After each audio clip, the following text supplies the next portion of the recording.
Hello friends, welcome back to my channel. तो BTTH के और एक लेटेस्ट नोवेल पार्ट में आप लोगों का स्वागत है। और इस नोवेल पार्ट की शुरुआत भी वही से होता है जहाँ से हमारा एपिसोड खत्म हुआ था, जहाँ छोटा जियान की फोरहेड पे शाओक्लैन टैटू को देख के अभी के लिए काफी ज्यादा शॉक था और इस वजह से वो सोचने लगा था ये लड़का हेवनली टूम में एंटर किया है, इसके बारे में शाओशुन को जरूर पता लग चुका होगा। तो इस वजह से अगर मैं इस लड़के को एक बार मार देता हूँ तो मेरा भी हेवनली टूम के अंदर बचना मुश्किल हो जाएगा। और इस वजह से जुडाओ अपनी ब्लडी ऑरे को सप्रेस कर लेता है। उसके बाद जुडाओ जियान की ग्रुप की तरफ देखते हुए कहता है तो ठीक है, तुम लोग अभी के लिए जा सकते हो। और तभी जुडाओ के मुंह से ये बात सुन के जियान की ग्रुप काफी ज्यादा शॉक्ड हो जाता है, क्योंकि अभी के लिए जियान और जियान की ग्रुप समझ ही नहीं पा रहे थे आखिर जुडाओ को ऐसा क्या हो गया कि वो अपने डिसीजन को अचानक से चेंज कर लिया। और तभी जुडाओ जियान की ग्रुप को और भी कहता है वेस्ट डायरेक्शन की तरफ ट्रेवल करो, क्योंकि दूसरी डायरेक्शन में तुम लोगों को और भी कई सारे पावरफुल एनर्जी बॉडीज मिलने वाले हैं। तो इस वजह से अगर तुम लोग वेस्ट डायरेक्शन की तरफ जाते हो तो तुम सभी बिना कोई परेशानी के सामना किए अपनी डेस्टिनेशन तक पहुंच सकते हो। और तभी ये सुन के जियान और जियान के ग्रुप जुडाओ के सामने ग्रीट करते हुए कहता है सीनियर, आपका बहुत बहुत शुक्रिया। और ये बोलते ही जियान के ग्रुप पीछे की तरफ जाने लगता है, मगर अभी के लिए जियान फिर भी जुडाओ की बातों पे बिलीव नहीं कर पा रहा था। और इस वजह से वो सभी अभी भी फुल्ली कॉशियस है। और वहाँ से काफी दूर जाने के बाद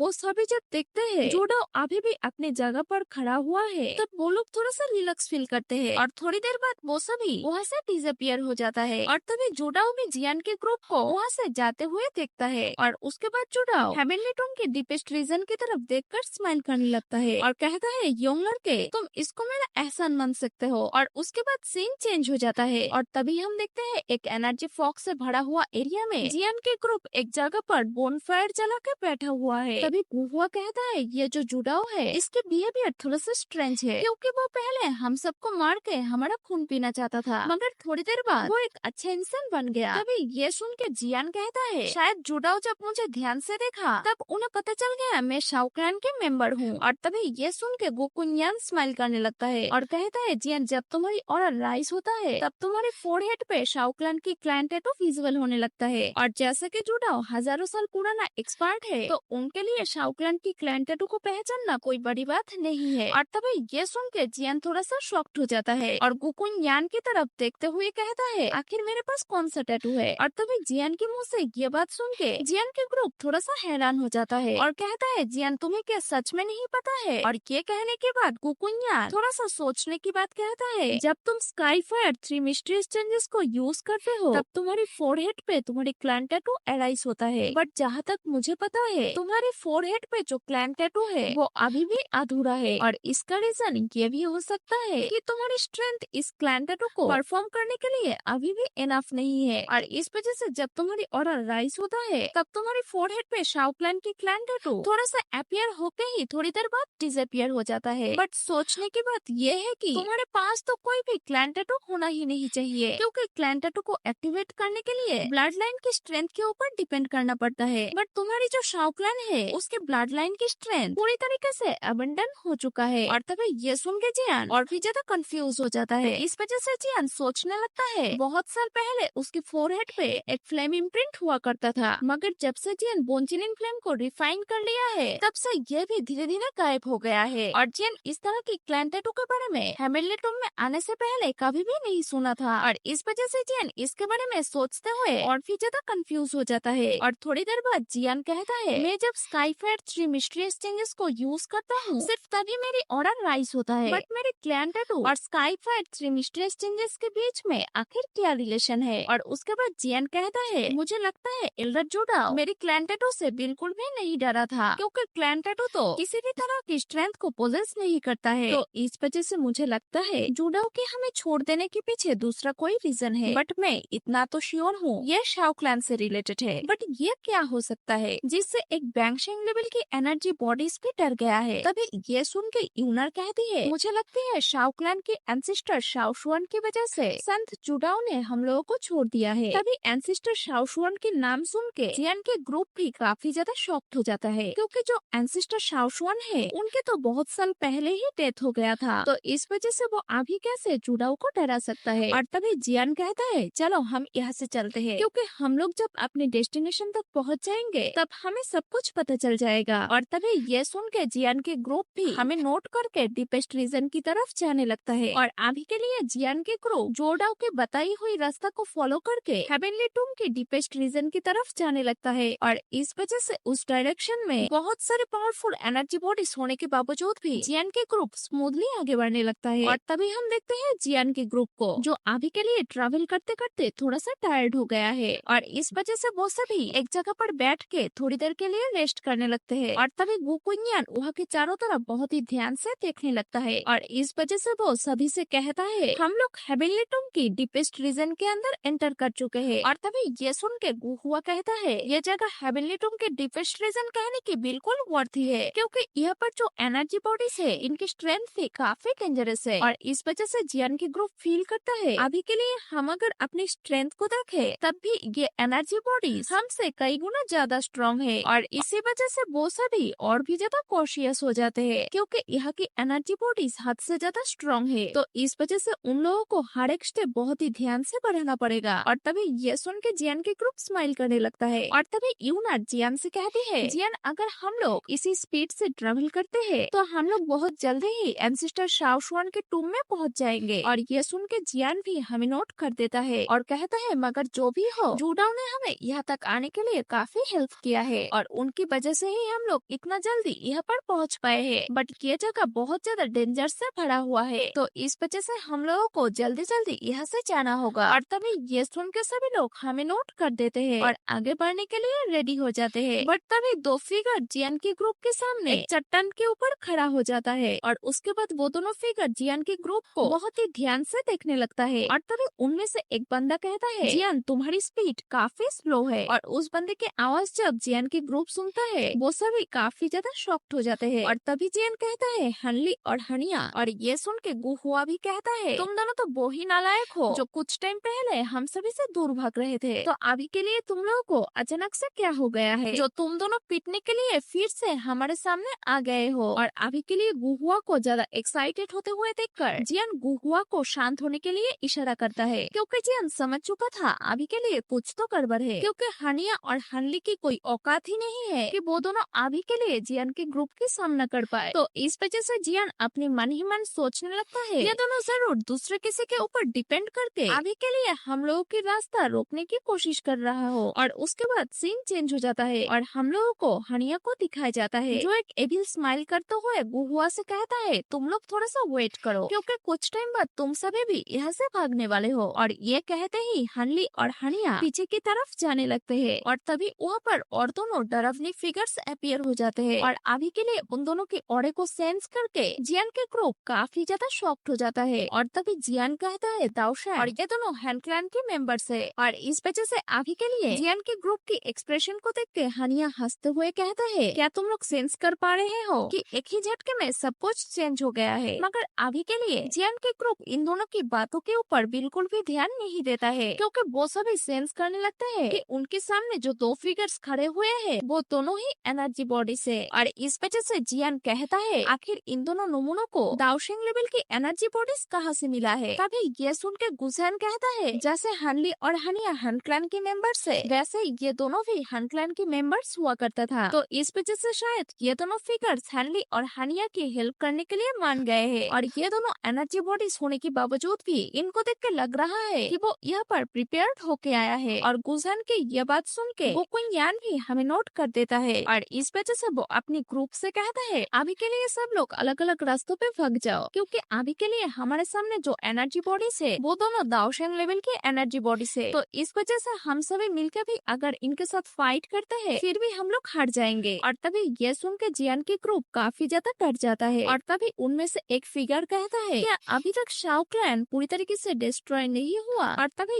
ये सुन के हनिया कहता है, एल्डर हंडियाओ, अभी के लिए शाओ क्लैन एग्जिस्ट नहीं करता है, बट ये लड़का जियान अपनी स्ट्रेंथ और इंटेलिजेंस के ऊपर डिपेंड करके यहाँ तक पहुँचा है। तो इस वजह से आप दोनों को जियान को यहाँ पर ही खत्म करना होगा, नहीं तो इस लड़के की वजह से शाओ क्लैन फिर से रिकवर हो सकता है। और तभी ये सुन के हंडियाओ शॉक्ड हो जाता है और कहता है, अगर ऐसी बात है तो इस लड़के को यहाँ पर ही खत्म करना होगा। और तभी दूसरा बंदा कहता है, तो इस वजह से हमें बिना टाइम वेस्ट किए जल्दी ही इसे खत्म करना होगा, क्योंकि ये जो जगह है ये एंसेस्टर शाओशुआन के टूम के काफी करीब है। तो इस वजह से अगर हम लोग टाइम वेस्ट करते हैं तो यहाँ की सिचुएशन बदल भी सकता है। और ये सुन के हंडियाओ भी हमें नोट कर देता है और उसके बाद वो दोनों जमीन के ऊपर आ जाते हैं और इस वजह से स्पेस में भी काफी सारे क्रैक्स आ जाता है। और तभी गुकुन्यान हंडियाओ को अपनी तरफ आते हुए देखकर सभी लोगों से कहता है भागो यहाँ से। और ये सुन के जियान की पूरी ग्रुप भागने लगते हैं और ये देख के हंडियाओ स्माइल करने लगता है और उसके बाद वो अपने एक फॉर्मेशन को यूज करके वहाँ के स्पेस को लॉक कर देता है और इस वजह से अभी के लिए जियान की ग्रुप भी फ्रीज हो जाता है। और ये देख के हनिया जोर जोर से हंसने लगता है क्योंकि अगर जियान की ग्रुप यही पर ही खत्म हो जाता है तो गुकलैन के जो यंग जनरेशन है उनके बीच में काफी बड़ा गैप बन जाएगा और इस वजह से हनिया बहुत ही सुकून फील कर रहा है। बट तभी स्पेस में एक बैंग साउंड सुनाई देता है और साथ ही वहाँ से काफी ज्यादा गोल्डन एनर्जी बाहर निकलने लगता है और वहाँ के टेम्परेचर काफी ज्यादा बढ़ जाता है और इस वजह से वहाँ की स्पेस भी अनस्टेबल हो जाता है। और तभी जियान भी अपनी पर्पल हार्ट फ्लेम को रिलीज करता है और इस वजह से वहाँ की स्पेस और भी ज्यादा ट्रम्बल होने लगता है। और इस चीज का फायदा उठाते हुए गोकुन्यान और बाकी मेंबर्स भी अपने ट्विटी को सर्कुलेट करने लगते हैं और इस वजह से जियान और जियान के ग्रुप स्पेस को डिस्टॉर्ट करते हुए वहाँ से बाहर निकल आते हैं और उसके बाद वो सभी एक साथ मिलके उन दोनों को टैकल करने के डिसाइड करते हैं क्योंकि वो सभी बहुत अच्छी तरह से जानते हैं एक दाओशैंग से बच के वो लोग भाग नहीं सकते। तो इस वजह से एक दाओशैंग के सामने भागना मतलब सिर्फ अपने दुईकी को एग्जॉस्ट करना। और तभी हम देखते हैं उन दोनों फिगर्स को जो जियान के ग्रुप को स्पेस लॉक से ऐसे बाहर आते हुए देखकर वो दोनों ही थोड़ा सा शॉक्ड हो जाते हैं और इस वजह से हैंडियो कहता है तुम लोगों के पास एबिलिटीज तो है मगर ये हमसे डील करने के लिए काफी नहीं है। और ये बोलते हैं हैंडियो अपने मुंह से काफी सारे ब्लैक फॉग को रिलीज करता है और उसके बाद उस ब्लैक फॉग से एक बहुत ही बड़ा पाइथन को बना लेता है और इस वजह से ये पाइथन जब रोर करता है तब इसके प्रेशर से स्पेस में भी क्रैक्स आने लगता है और इसे देख के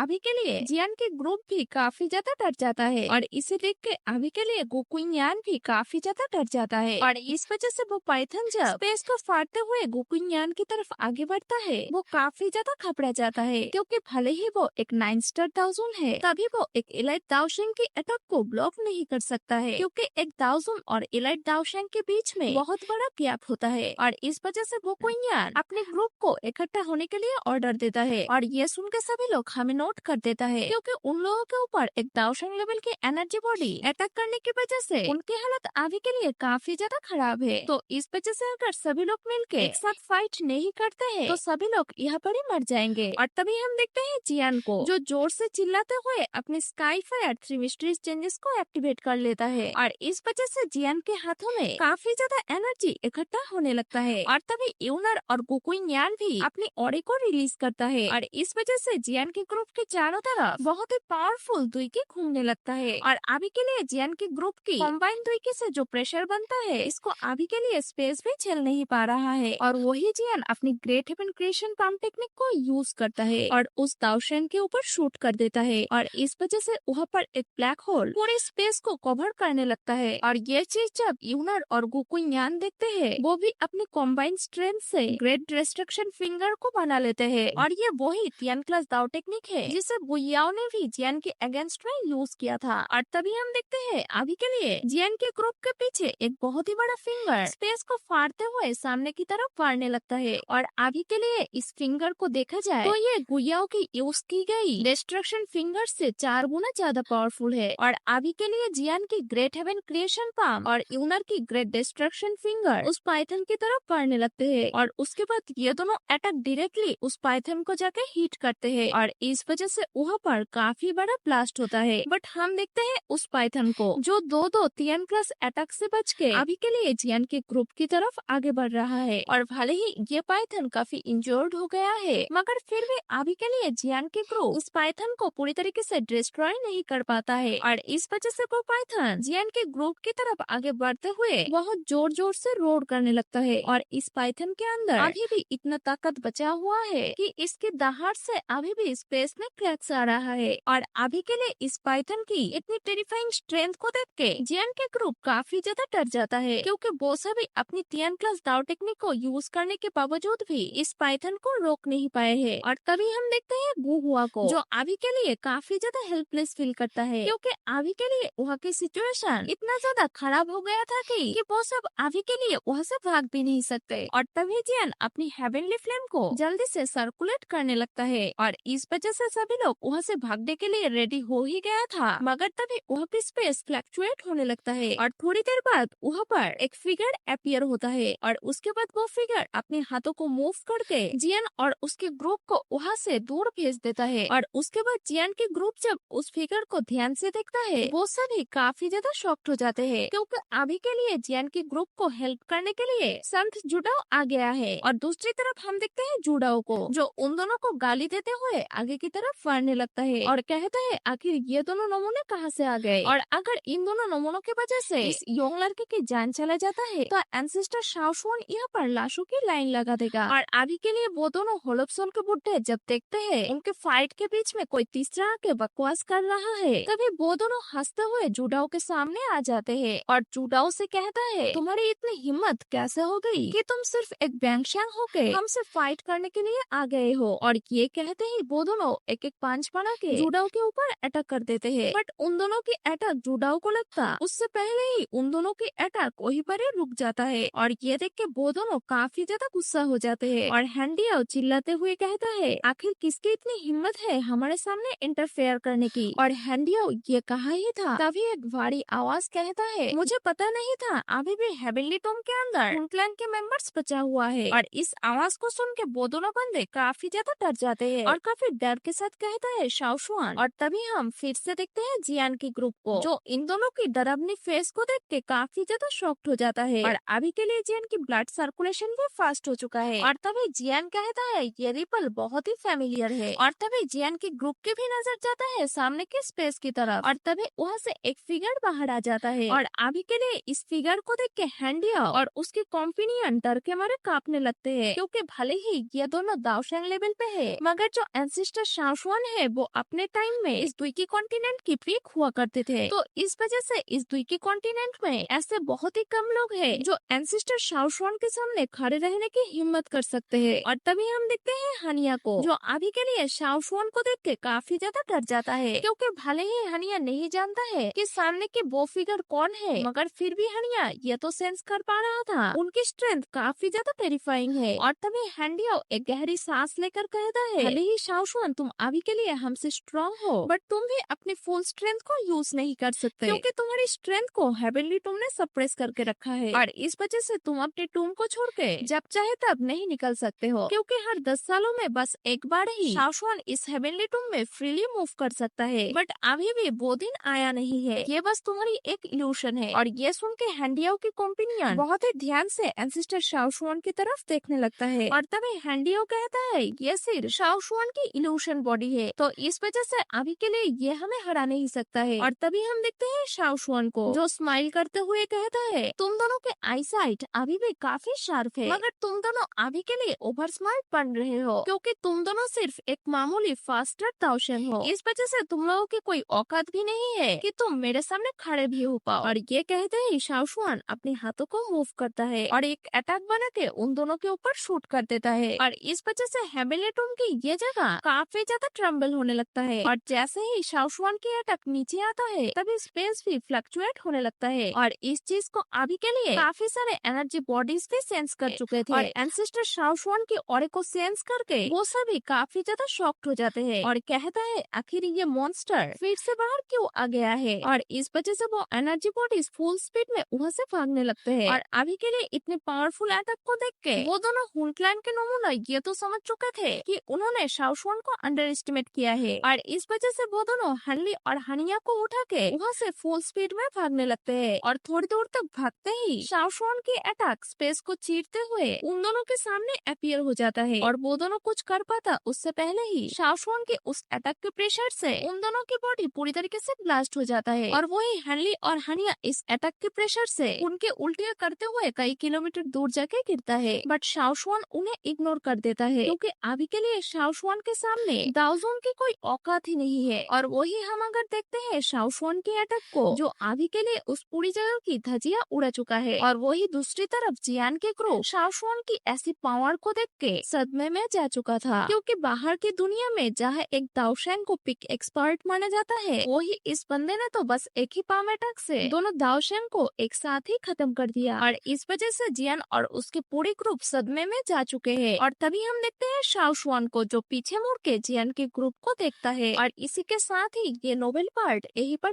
एंड हो जाता है।